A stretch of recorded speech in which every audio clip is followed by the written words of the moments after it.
Et vous là-bas qui suivez le tram depuis votre canapé ou plutôt depuis le siège douillet de votre tram TNG, à quel âge avez-vous eu votre permis de conduire? Moi, je l'ai eu à 24 ans, j'avais l'impression que c'est assez tard, mais quand on regarde la moyenne d'âge bruxelloise, elle est à plus de 25 ans. Pourquoi? Eh bien parce que les voitures sont évidemment de plus en plus chères, parce que les alternatives sont aussi de plus en plus importantes, de plus en plus efficaces aussi. Alors le permis de conduire, séduit-il encore les jeunes? Les jeunes veulent-ils encore avoir une voiture? C'est pas le cas de tout le monde, mais c'est le cas de certains. Et puis c'est l'occasion aussi de faire le petit point sur les voitures partagées, les voitures en car sharing. On sait qu'elles existent depuis plusieurs années à Bruxelles, mais il y a de nouveaux enjeux, de nouvelles perspectives aussi. On en parle juste après ça. Générique.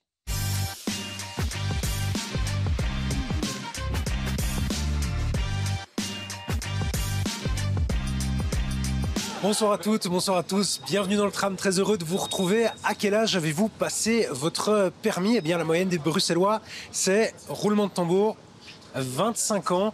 C'est de plus en plus tard. Hugues Cherpion, bonsoir, merci d'être avec nous. Vous êtes directeur d'une école de conduite et président de FederDrive, la fédération des auto-écoles agréées. Pourquoi les jeunes passent leur permis de plus en plus tard? Moi, je vois trois raisons principales à cela.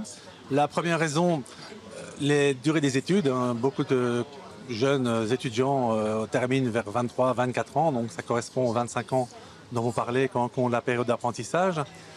Je vois aussi la difficulté d'obtenir des places de permis de conduire, d'examen de permis de conduire dans les centres d'examen bruxellois qui sont en sous-nombre. Deux seuls centres pour la population bruxelloise, alors qu'en Wallonie et en Flandre, il y a plus ou moins un centre d'examen pour 350 000 habitants, donc il y a un gros déficit. Et alors, troisièmement, le fait que la mobilité devient assez complexe à Bruxelles et que la mobilité alternative prend aussi de l'essor, dans un premier temps en tout cas, et on met ça plus ou moins jusqu'à la mise en ménage, au fait d'avoir des enfants et peut-être un travail également qui nécessitera à ce moment-là d'avoir le permis de conduire. On le passe plus tard en ville et à Bruxelles en particulier qu'en Wallonie par exemple? Oui, en Wallonie, l'âge un peu plus récent pour le passage du permis, c'est lié aussi à l'éducation. Donc souvent le permis de conduire est un premier diplôme et donc les gens sans qualification l'ont souvent vers 18 ans pour pouvoir avoir déjà un premier job, par exemple être livreur, etc. Donc c'est une première alternative pour commencer à rentrer dans le marché du travail. Par contre, plus on est diplômé, moins on a besoin de permis de conduire. Et à la limite, si vous avez un très grand diplôme, vous avez quelqu'un qui vous conduira.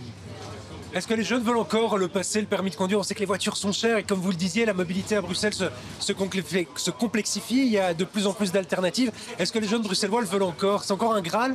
Je pense que c'est moins un Graal que par le passé. Avant, c'était quasiment le rituel pour passer à l'âge adulte. Maintenant, c'est un peu moins le cas. Néanmoins, ça devient quand même souvent nécessaire dans les offres d'emploi. Même si la possession d'un véhicule n'est pas nécessaire, souvent le permis de conduire l'est pour une mobilité, pour pouvoir éventuellement prendre un véhicule de location, un véhicule partagé. Donc souvent, c'est une obligation professionnelle. Vous me disiez qu'il y a des Bruxellois qui vont aussi ailleurs le passer. Pourquoi? Oui, donc on voit dans la périphérie bruxelloise, que ce soit du côté flamand ou du côté wallon, une grosse proportion de candidats qui sont domiciliés à Bruxelles et qui présentent leurs examens de permis de conduire donc en périphérie. Quand on passe le théorique dans une autre région, on doit aussi passer le pratique dans cette région-là. Pour le moment, uniquement Bruxelles applique cela. Donc quand vous avez l'intention de présenter votre examen pratique à Bruxelles, vous devez avoir réussi votre examen théorique à Bruxelles. Pour le moment, en Flandre et en Wallonie, ce n'est pas comme ça. Vous pouvez faire votre examen théorique dans une autre région et passer votre pratique dans une autre région. Néanmoins, au niveau de la pratique, quand vous avez commencé la pratique, que vous avez commencé le test de perception des risques, vous devez terminer votre examen final dans la même région. Quels sont les délais? On a l'impression que les délais sont toujours très longs à Bruxelles. Les délais sont assez longs. Déjà au niveau des places d'examen, comme je vous le disais. Il y a aussi un problème d'instructeurs. Il y a moins d'instructeurs qu'avant. Le Covid a été un grand problème. Il y a aussi le problème... Pourquoi les instructeurs quittent Bruxelles? Les instructeurs quittent Bruxelles, notamment pour la mobilité. C'est assez peu valorisant et glorifiant d'apprendre à conduire à Bruxelles. C'est très lent. Il y a beaucoup de radars, il y a beaucoup de PV pour des micro-excès de vitesse, alors qu'un élève, a priori, on doit le laisser un peu aussi pêcher par erreur, essai-erreur, ce qui n'est pas possible, ou sinon les amendes pleuvent. Il y a tout le problème aussi de pouvoir voir le programme de cours. Quand vous devez rouler à 30 à l'heure en permanence au quasi, on en a difficile de pouvoir voir le programme de formation dans son entièreté. Et aussi, à un moment donné, il y a aussi toute cette difficulté de pouvoir présenter les examens pour être instructeur. Ça, c'est aussi une difficulté. D'ailleurs, ces examens ne peuvent pas se présenter à Bruxelles pour le moment. Il faut soit les présenter en Wallonie, soit en Flandre.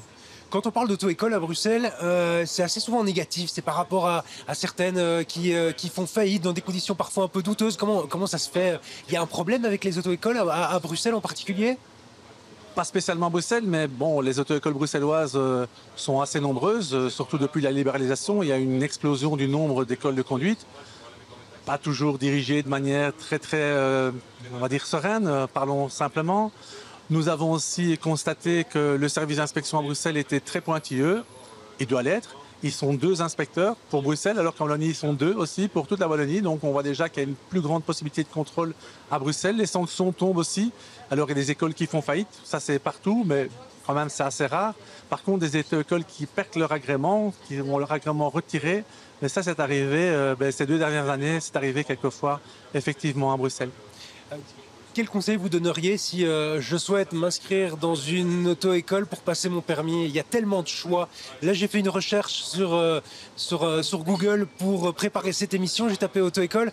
Depuis, ça fait 3 jours que j'ai des pubs d'auto-école un petit peu partout sur mes réseaux sociaux. Quels sont vos conseils, vous, pour choisir une bonne auto-école?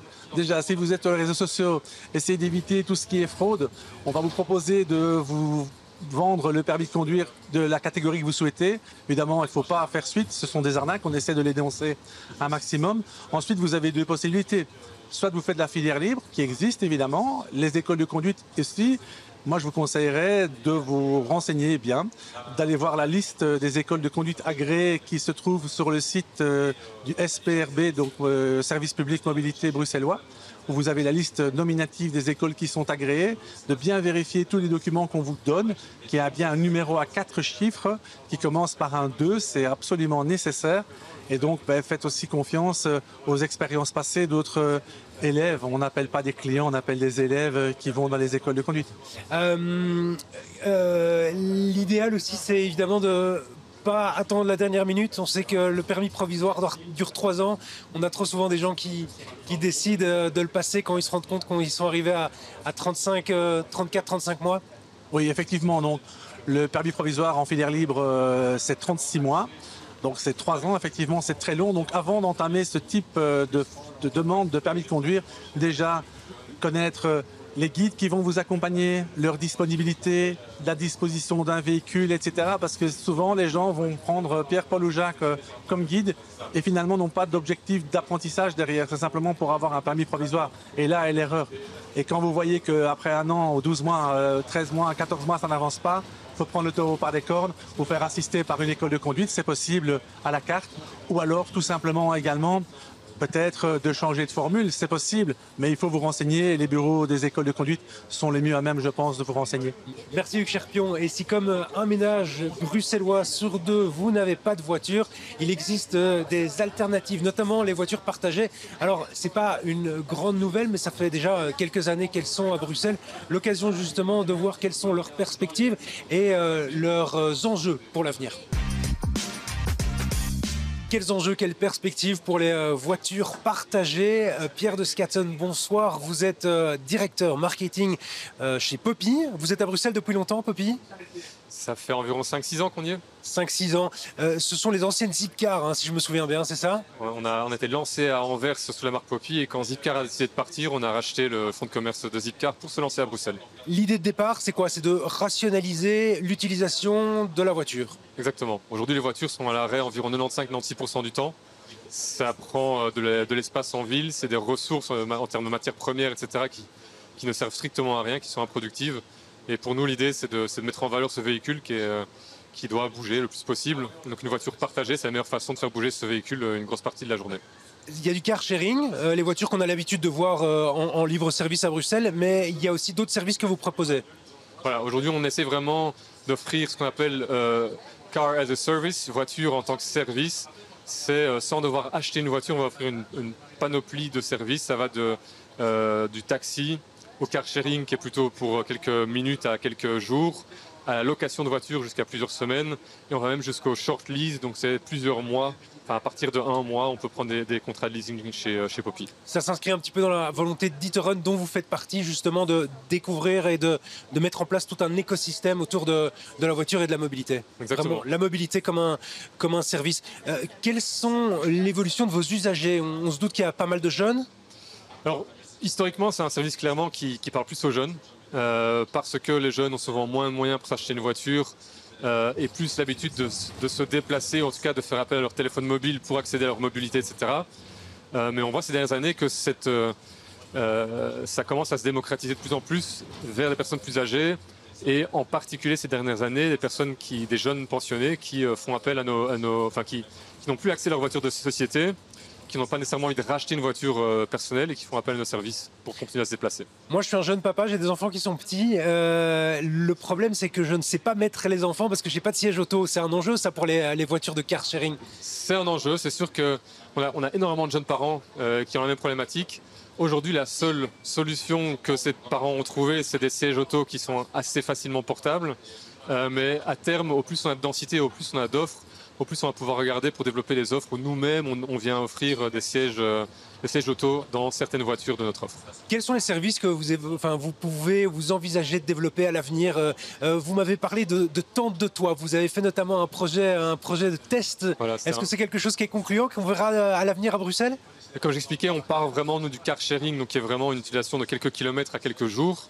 On a envie vraiment de s'étaler et aller vers un use case plus de vacances, par exemple. Et donc on a fait ce premier test en offrant des tentes de toit comme premier accessoire, mais on aimerait bien, comme je disais, mettre des sièges enfants, on pourrait mettre des portes-vélos, etc.